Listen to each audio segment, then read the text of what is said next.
Good morning, everyone from Clemson, South Carolina. As we all know, last night the Los Angeles Lakers closed out the NBA Finals against the Miami Heat. They have won the 2019-2020 NBA Championship 4-2 over Eric Spoelstra and Jimmy Butler.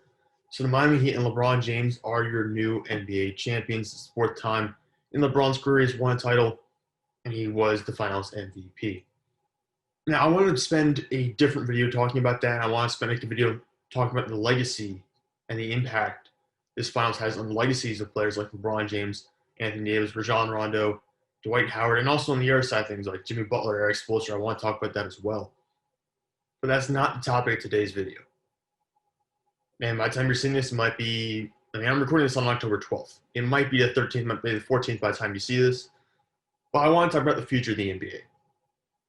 Specifically, the future that we saw in the playoffs. The young stars who performed at a high level during the postseason. So this won't include players like Devin Booker who didn't make it, but it will talk about some of the best players, some of the best performances from young players in the 2019-2020 NBA playoffs. And there were some great ones. And we can start off by looking at perhaps the best performance of anyone, or maybe the most optimistic performance of anyone in Luka Doncic. Helped the Mavericks combat the Los Angeles Clippers. Ultimately, they ended up losing there. But Doncic played phenomenal, and this is really cementing himself as a top 10 player in the NBA in the minds of most fans and most analysts at this point. Even though he's not terrific defensively, everything he brings to the floor on offense is just phenomenal. And Luka led a young, outmatched Dallas Maverick team to a 4-2 series loss in the first round to the Los Angeles Clippers, but 4-2 against a team led by Kawhi Leonard and Paul George, with Doc Rivers as head coach, with significantly more experience and a lot more depth. I mean, that's very promising for Luka Doncic. He performed well in that series, carrying the majority of the offensive load with Kristaps Porzingis missing some time. Remember, he hurt his ankle early in the series as well. So this is something that he performed maybe when he wasn't even at 100%. And of course, he made the All-NBA first team this year. It's his second season. I believe he and LeBron James made it at the same age. I think they were both close to each other when they made their first All-NBA first-team appearances. But Doncic set an NBA record with 42 points in his first playoff game. That in itself speaks to really how the entire series went for him. There are only 4 21-year-olds to ever score 40 or more points in a playoff game. That includes LeBron James, Magic Johnson, T-Mac, and now Luka Doncic. And throughout the series, he averaged 31 points per game, 8.7 assists, and 9.8 rebounds, while making 50% of his shots. I mean, that just tells you how phenomenal he is. This is a guy who is so versatile. I understand the rebound numbers. Like, he doesn't do much defensively, so the rebound numbers might not mean a lot to you. But really, this is a player who is incredibly well-rounded. It's going to post those kind of numbers that we would see from someone like LeBron, even though he's significantly less explosive, I'll say. Luka Doncic is going to have LeBron-level numbers to some degree. And he's going to have that kind of impact as well, and we saw that in the series where he posted 2 triple-doubles. He's the third youngest player in NBA history to score a triple-double, only trailing LeBron and Magic Johnson. And that tells you, I mean, we're mentioning him in the same conversations with LeBron and Magic consistently in this piece. So it really tells you how well he played throughout the series. And he's only the 5th player in league history to average 30 points, 8 rebounds, and 8 assists in a playoff series, again, joining LeBron, Oscar Robertson, Russell Westbrook, and Michael Jordan. So he's really setting the pace here for a phenomenal career. Of course, this all depends on how the Mavericks develop as a team moving forward. I'm not saying this is necessarily a precursor to incredible success next year, but it's really showing me why Luka Doncic is probably going to be the face of the league in 4 to 5 years. Maybe even ahead of Giannis. I know Giannis is more of a complete, I wouldn't say a totally more complete player, but more of a well-rounded player in the fact that he can play defense as well. But Luka is just offensively so much better, I think, because he can drive better. He has more maneuverability. His vision is better. And Giannis, you can find ways to wall off Giannis and minimize his impact on offense. His defense is always going to be there, specifically around the paint, and even to some extent on the perimeter. Luka won't have that, but Luka offensively, I think, is a much more unstoppable force. So Luka Doncic is our first player we want to bring up here. The second one I want to talk about is Jason Tatum. Of course, disappointing end to the season for the Boston Celtics are really looking at it should have been them or the Bucks to make the NBA Finals. We're looking at just pure talent. I always thought the Heat had an outside chance because of the coaching of Eric Spoelstra, the authority and leadership of Jimmy Butler, and also the depth on that roster. They had so many good players who didn't even play huge roles in the NBA Finals or late into the playoffs. They had players on the bench who were really good role players that didn't even need to dip that deep into the rotation to get to. So they beat Jason Tatum and the Boston Celtics in the Eastern Conference Finals, which obviously is a disappointing finish for them. But Tatum averaged 25.7 points, 5 assists, and 10 rebounds per game, while making 43.4% of his shots and 37.3% of his three-pointers. And he really, he dominated. He had 5 30-point games, 10 25-point games, and 10 double-doubles. So he had a complete playoff run here. I don't think you can put the loss on him. To some extent, it's coaching. To some extent, it's also Boston's roster. They don't really have a quality big man in there to match up against guys like Bam Adebayo, who had a phenomenal closeout game against Boston. We'll talk about Bam in a little bit, but really, the Celtics need to work on their roster construction. I think you move on from a guy like Gordon Hayward this offseason because you don't really need him with the way Tatum's playing, the way Jaylen Brown's playing. And Tatum, I know Jaylen Brown's a very good player, but Jason Tatum's the one who's going to captivate everything moving forward. This is a guy who could be a top 10 player in the NBA.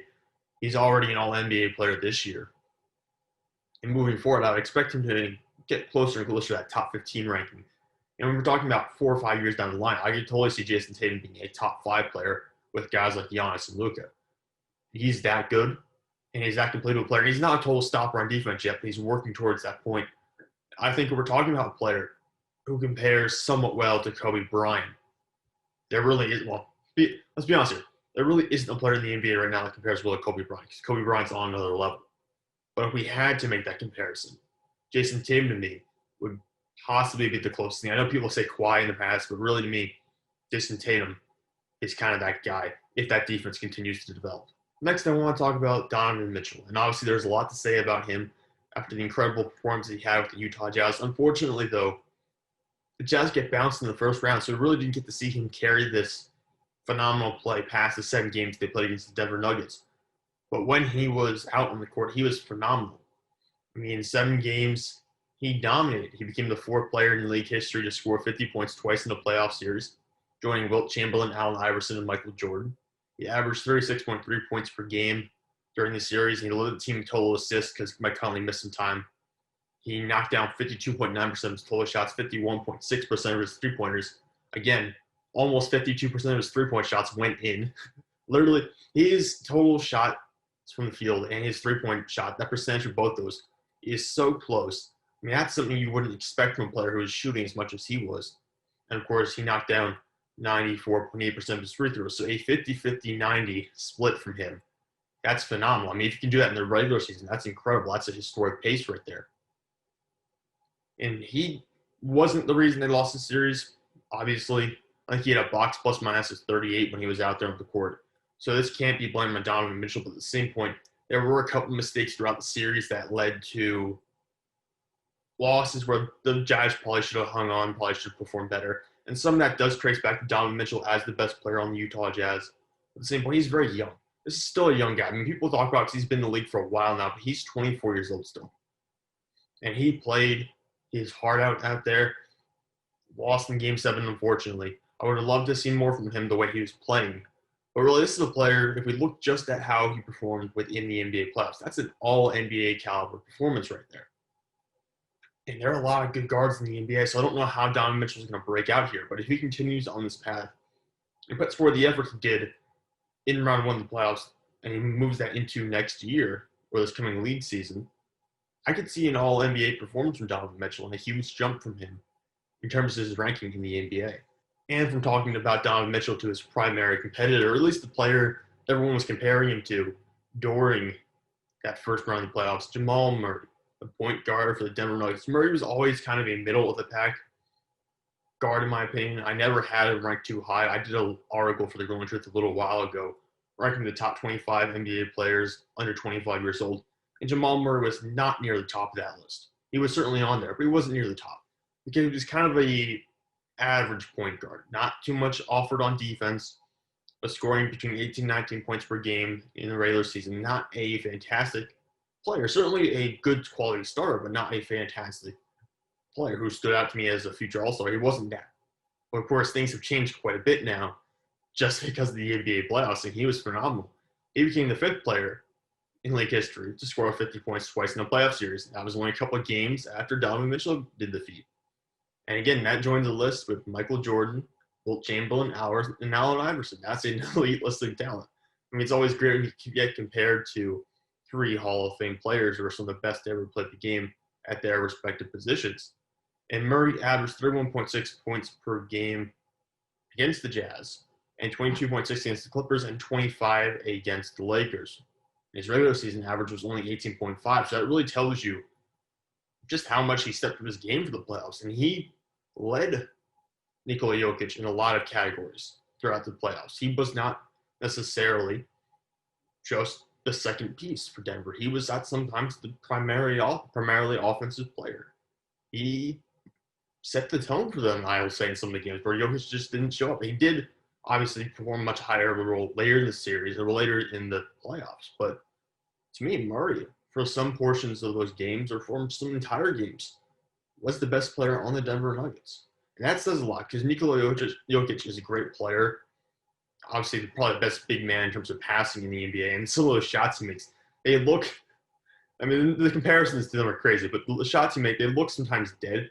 They don't have a lot of spin on them. And they somehow go in. And that just tells you how, I mean, he's graceful as a dancing bear or something like that. I mean, really, he is a very interesting player to analyze. But I think Jamal Murray just outperformed him at points during the playoffs. That's not necessarily a knock at Jokic because he's a great player. I think Jamal Murray speaks more to how well Jamal Murray played in those key situations. And he came up just short of averaging 50, 40, 90 in terms of his shots from the field. He only hit 89.7% of his free throws, and I say only. But really, he came so close to getting that 50, 40, 90. But he did lead the Nuggets in points and assists during the playoffs. Again, like I said, topping Jokic in those areas. If he plays like this throughout the upcoming regular season, I would assume he's going to enter that all-star caliber rank for NBA players and NBA guards. Now, I know the West is low with guard play, so I'm not saying he'll actually make the all-star game. That would be very difficult. But I think he could certainly enter that category where you're saying this is now a guy who's competing for an all-star spot year in and year out.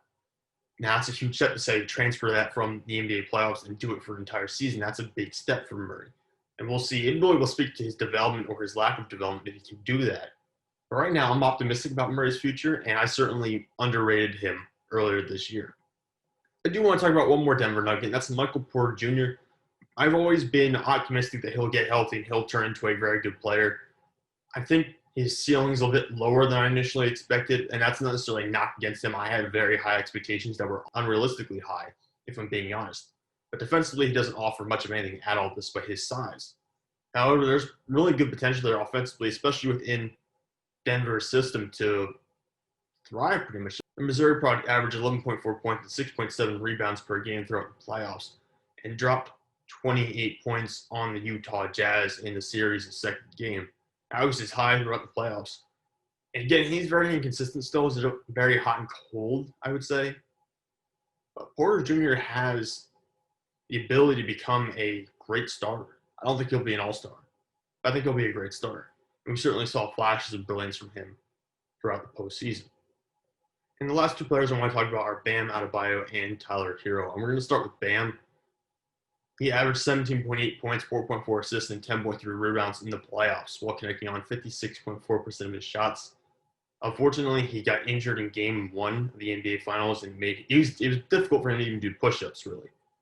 And he ended up missing Games 2 and 3 and battled back for Games 5 and 6, but really never looked like his usual self during those final 2 games, which is unfortunate because if the Heat had Goran Dragic and Bam Adebayo 100% for the entire series, I mean, it went 6 games as it is. It could have gone 7 games.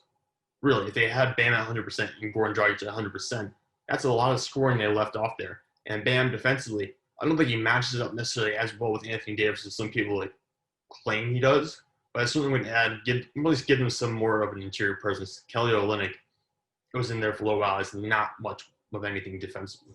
For perspective, though, Bam Adebayo closed out the Boston Celtics in the Eastern Conference Finals with a 32-point triple-double, and he averaged 21.8 points, 5.2 assists, and 11 rebounds in the Eastern Conference Finals, but only 15.3 points, 2.5 assists, and 6.3 rebounds in the finals. Now, a little bit of that is Anthony Davis neutralizing Bam, just because there's a huge size mismatch there, and Anthony Davis is an incredible athlete. So really, I'm not saying that it's all the injury. Bam, I think, didn't rise to the challenge necessarily as much as I expected him to. But at the same point, that injury where you can barely do push-ups, that certainly holds you back. So we didn't get to see a full performance from Bam Adebayo in the finals, which is disappointing on multiple levels. But there is certainly room for improvement there. And if we take into account how well he played against the Boston Celtics, I certainly think there's a potential for him to develop into an all-NBA caliber player in the future. Maybe not a top 10 player, I would not say that.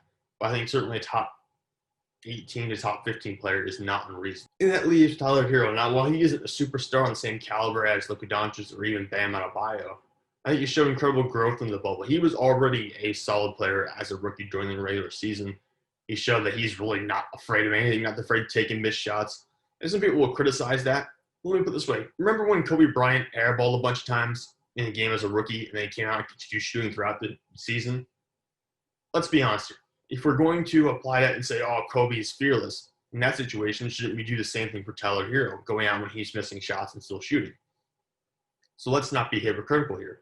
Tyler Hero certainly does have no fear when it comes to taking those shots at the end of games or even during the games when he's not necessarily on a hot streak.